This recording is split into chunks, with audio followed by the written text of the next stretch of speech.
बिस्मिल्लाहिर्रहमानिर्रहीम। आज हम ऑर्डर ऑफ रियल नंबर करेंगे। पहले हमने 11 ऑर्डर पढ़े थे, प्रॉपर्टीज यानी कि प्रॉपर्टीज ऑफ रियल नंबर। आज हम पढ़ेंगे ऑर्डर ऑफ रियल नंबर। वो हमारी 11 थी और ये हमारी कितनी है 6। तो 6 में से आज 3 पढ़ेंगे। तो फर्स्ट ऑफ ऑल पहले हमारी है ट्रिकोटोमी प्रॉपर्टी। इसको बोलते हैं ट्रिकोटोमी प्रॉपर्टी। क्या बोलते हैं?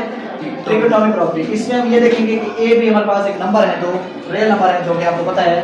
तो ए ग्रेट लेस देन है बी से, यानी कि ए छोटा है बी से, ए बड़ा है बी से, या ए और बी बराबर है। देखें दुनिया में जो भी नंबर होते हैं रियल नंबर, उनमें 3 केसेस होते हैं। या फिर एक नंबर दूसरे से बड़ा होता है, या फिर एक नंबर दूसरे से छोटा होता है, या दोनों बराबर होते हैं। ऐसे ही होता है ना।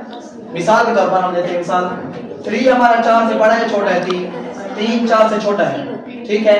या फिर 4 3 से बड़ा है, ऐसा हो सकता है ना। या फिर 3 4 से छोटा है, या फिर 4 3 से बड़ा है, दोनों एक ही बात है। या फिर 3 और 3 बराबर होंगे। 3 केसेस होते हैं, ठीक है। तो ट्रिकोटोमी प्रॉपर्टी ये बोलती है कि 2 नंबर हमारे पास होंगे, या फिर ए बी से बड़ा होगा, या फिर बी ए से छोटा होगा। ए बी से बड़ा होगा या ए बी से छोटा होगा, यही बातें होंगी, ठीक है। या फिर ए और बी दोनों बराबर होंगे। अगर ए की वैल्यू 3 दे दें, बी की वैल्यू भी 3 दे दें, तो फिर तीनों वैल्यू क्या हो जाएगी? बराबर। तो हमारी तीसरी प्रॉपर्टी क्लियर हो जाएगी। या ए और बी छोटा होगा, या बी ए से छोटा होगा, या ए और बी दोनों बराबर होंगे। अब दूसरी देखिए, ट्रांजिटिव प्रॉपर्टी देखें। अगर ए बी से बड़ा है, बी सी से बड़ा है, तो साफ जरा ए और सी से बड़ा होगा। मिसाल देखें, ए की जगह मैंने क्या लिखा है 5, बी की जगह क्या है 4।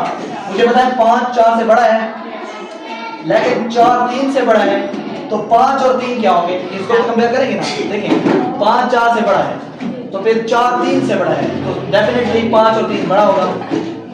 अगर ए हमारा बी से बड़ा है, लेकिन बी सी से बड़ा है, तो ए तो साफ जरा सी से बड़ा होगा। समझे ना बात को? ए हमारे पास 5 है, ए हमारे पास क्या है 5 है, बी क्या है 4 है, और सी 3 है। 5 4 से बड़ा है, क्लियर है ना।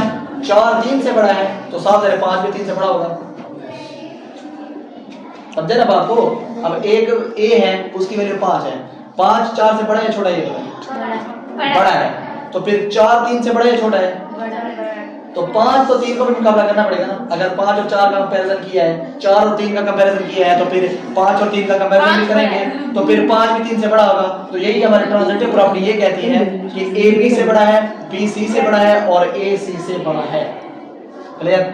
तीसरी देखें एडिटिव प्रॉपर्टी। इसमें हमने एडिशन प्रॉपर्टी, इसमें प्लस करना है। इजी बात है। देखें ए हमारा बी से छोटा है, तो ए में हम जो भी चीज प्लस करें और बी में भी वही चीज प्लस करें, फिर भी ए छोटा रहेगा। मिसाल देखें हमारे पास जो 5 है वो ए है, और बी क्या है 7 है। मुझे पता है 5 बड़ा है या 7 बड़ा है? 7 बड़ा है, यानी कि 5 7 से छोटा है। तो हम 5 में ऐसी चीज प्लस करते हैं, 7 में वही चीज प्लस करते हैं, लेकिन फिर भी हमारा केस सेम रहेगा। देखें 5 में हम प्लस करते हैं 2, अगर मैंने 5 में 2 प्लस किया है, तो 7 में 2 प्लस करता हूँ, तो फिर भी देखते हैं क्या वो छोटा रहता है या बड़ा रहता है। 5 में 2 प्लस करके क्या आएगा? 7। 7 में 2 प्लस करके क्या आएगा?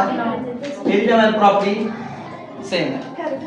यानी कि एडिशन प्रॉपर्टी में ये कहती है अगर हमारा ए बी से बड़ा है, या फिर ए बी से छोटा है, तो ए में जो भी चीज प्लस करें वही चीज बी में प्लस कर दें, फिर भी ये छोटा रहेगा। अगर एक चीज छोटी है, चाहे उसमें जितने चीजें प्लस कर दें वो फिर भी छोटी रहेगी।